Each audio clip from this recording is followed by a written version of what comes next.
Hi guys, welcome to Clockwork Dandy Noodles. It's on time for another Dandy Noodles bite. This is the small comfort anime.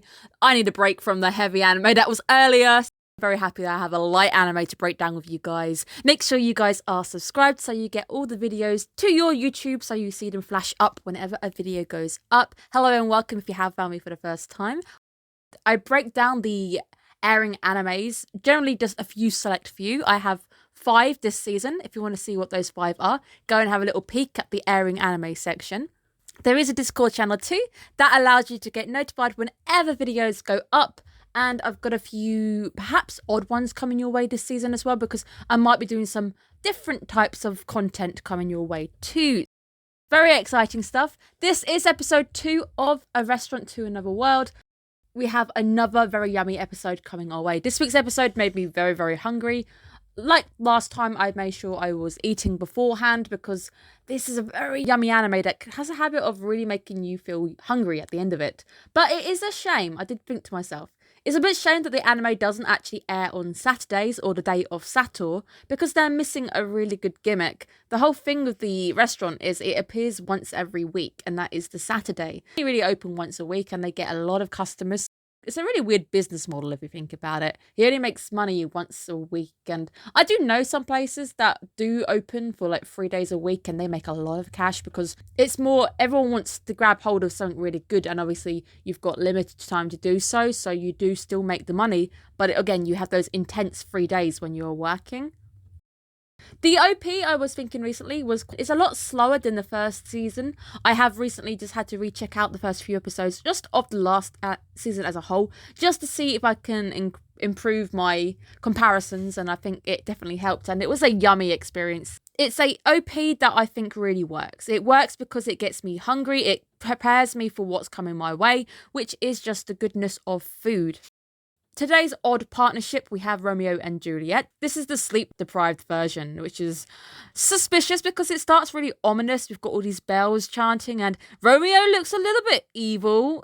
I don't know what they're running away from and what they've done in this world, whether it was still the star-crossed lovers and they were just in love and they weren't supposed to be in love. It does seem like Romeo may have murdered somebody. This is me coming off a very bloody episode for Platinum End. If you want to go and see the breakdown of that, episode 1 has aired, so go and check that one out.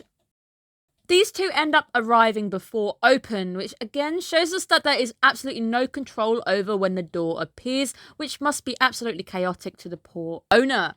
Odd vampire couple are afraid of the light. These two are so suspicious. What have you two done? This is the darker side of the Restaurant to Another World, guys. There's something suspicious going on with these two. They might have murdered somebody. I'm scared.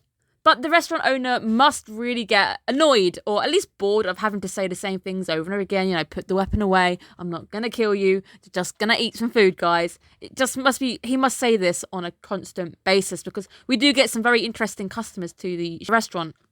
Our sleep-deprived pair become our first customers, and they order the most expensive meal with no dairy, which is interesting. You guys have got health conditions, and you look like that.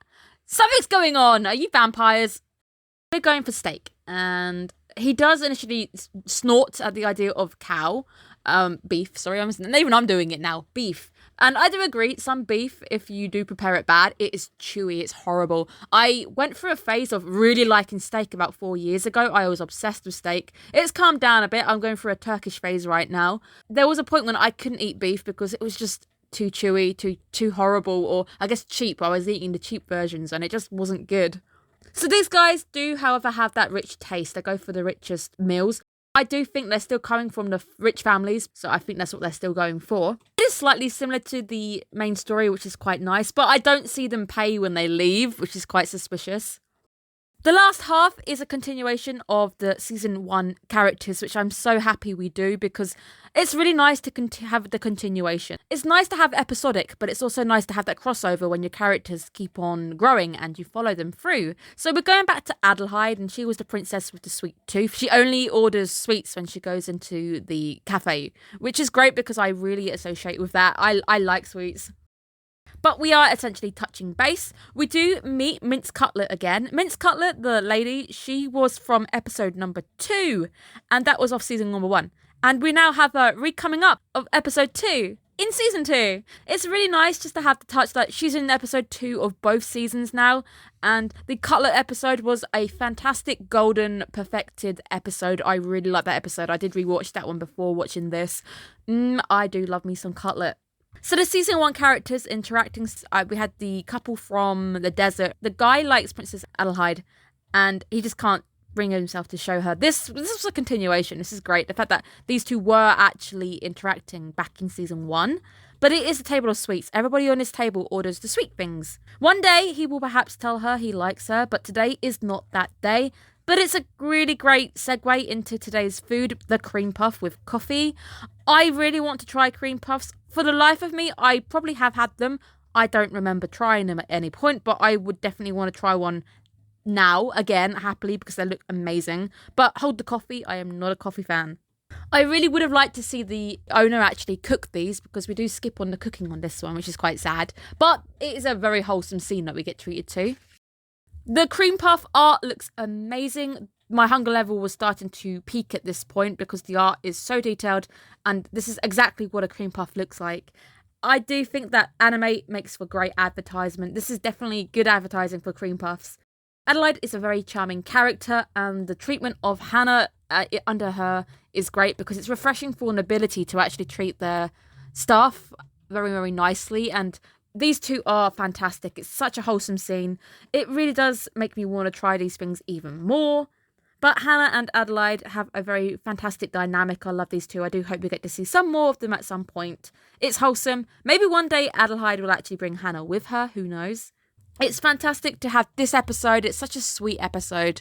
After the episode I had earlier to break down with you guys, I've gone from murder to sweets. Or maybe Romeo and Juliet did actually murder someone. Not quite sure. We can debate that one. But another fantastic episode that really gets me excited. These are mini bites. These aren't very long episodes. So you guys tune in as I ramble about food. And we generally just talk about anything particular. Maybe conspiracy theories that Romeo and Juliet are technically murderers. That could be the conspiracy theory of the season, guys. Comments down below. Do you think those two have done something suspicious? Thank you guys for tuning in. I hope you're having a yummy week or a yummy weekend. Have a great day, guys. Goodbye.